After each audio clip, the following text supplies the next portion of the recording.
In a few short years, we've seen a renaissance when it comes to aesthetics in bodybuilding. We managed to go from this to this. Jay Cutler was reviewing the Indy Pro with Milos Sarchev, and he talked about the vacuum. The vacuum's where you expel all the air from your body and suck your stomach into your ribcage. We all know that through the decades and through the history of bodybuilding, the stakes have been rising year after year. Every single year there is a new standard of mass and conditioning. There's probably a £50 difference between a 1980s mass monster and today's. And in the 2010s, we started to see the consequences. More and more we started to see bodybuilders turning up to shows with distended midsections, the bubble gut phenomenon. Nobody quite knows what causes this to occur, whether it's age, performance enhancing drugs, or diet, but they've all been pegged as potential reasons. Let's face it though, it's not really difficult to see how walking around at like 300 pounds for decades, pushing stupid amounts of food, and lifting heavy and hard could possibly cause some unexpected consequences. For there are two serious sparks that made this an issue that couldn't be ignored any longer.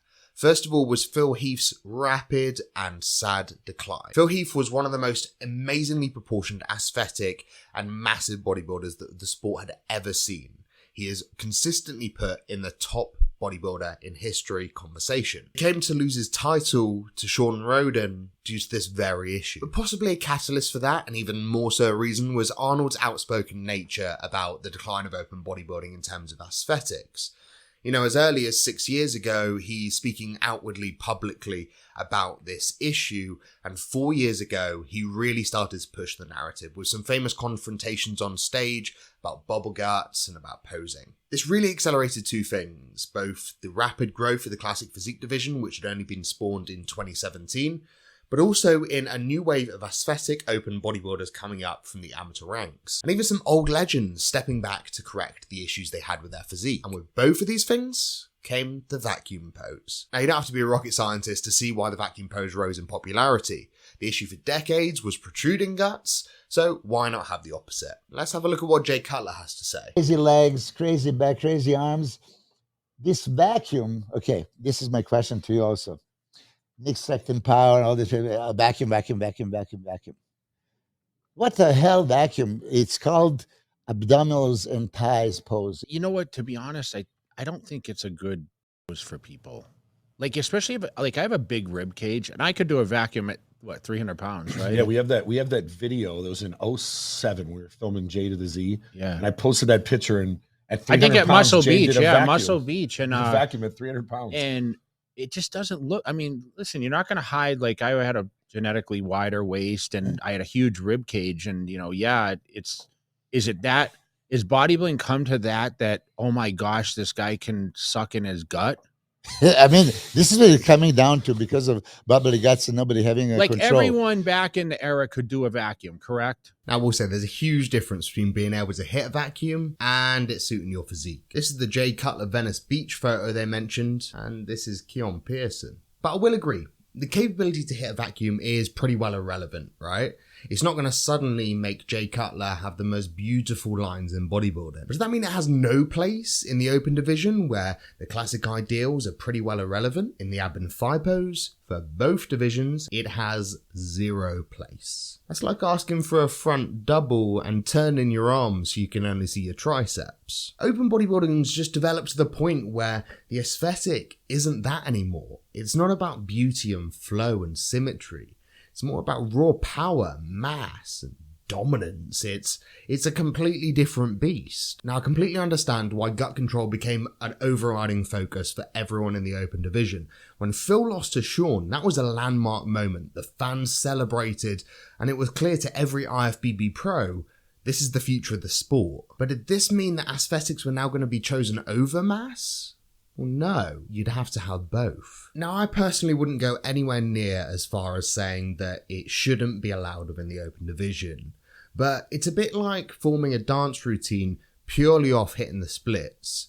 After a while, you're going to be like, yeah, okay, I get it, it's kind of impressive, but it doesn't make a routine just by itself. Same way that you need flow, symmetry, and proportions to build an aesthetic physique, not just the ability to control your gut. But you strategically, I very much believe it has a place. Confession time, I have a bit of a basic bitch bodybuilder type. I like big guys with small waists. If I ever become single, that will be my Tinder bio. Luke Sando, Keon, Blessing, Samson, all of these guys are the kind of physiques that I'm personally drawn to, and they all have one thing in common: they can all pull a half-decent vacuum. But do they do it every chance they get? No. There are two reasons to use the vacuum in the open division in my eyes, one of which is to practice stomach control in general, and the other is a case-by-case basis for the front double bicep. When you push into the extremes of this sport, and when we're still not quite sure what causes the bubble gut phenomenon, it's always better to be safe than sorry to practice stomach control and vacuum posing, maybe even throughout the off-season for some open pros who are especially concerned, maybe if they have particularly thick waistlines. The second place for this pose is definitely the front double bicep. I'm going to give Jay the benefit of the doubt here, that he's saying that the ab and thigh specifically is where the vacuum pose should be banned. In which case, there may be an argument. But in the front double, you can't say this isn't aesthetic. In the front double, the vacuum pose can help to bring the midsection in just that little bit more, add to the flow, add to the aesthetic, add to the dramatic appearance of proportions and X-frame. I see this as a personal choice, but make it wisely. Some might say that the front lat spread is also a place for this pose. In my opinion, it's damn near impossible to pull a full vacuum, so most of the time it's just a half vacuum anyway, which doesn't really count. Emulating a pose or technique of these guys who are popular because of their aesthetics is not going to give you the same kind of outcome. Terence Ruffin, for example, in classic physique, is pretty much who everyone's copying at the minute. But hardly anyone has Terence's physique, except for Terence. That's why he poses that way. Now, is it annoying that everyone with either bad ab genetics or below 250 pounds pulls a vacuum? Yes. But used strategically, it can showcase your gut control to the judges, it can enhance your flow, and if you're only using it once after all, then it's serving a purpose. People need to stop trying to tick boxes, even in classic physique.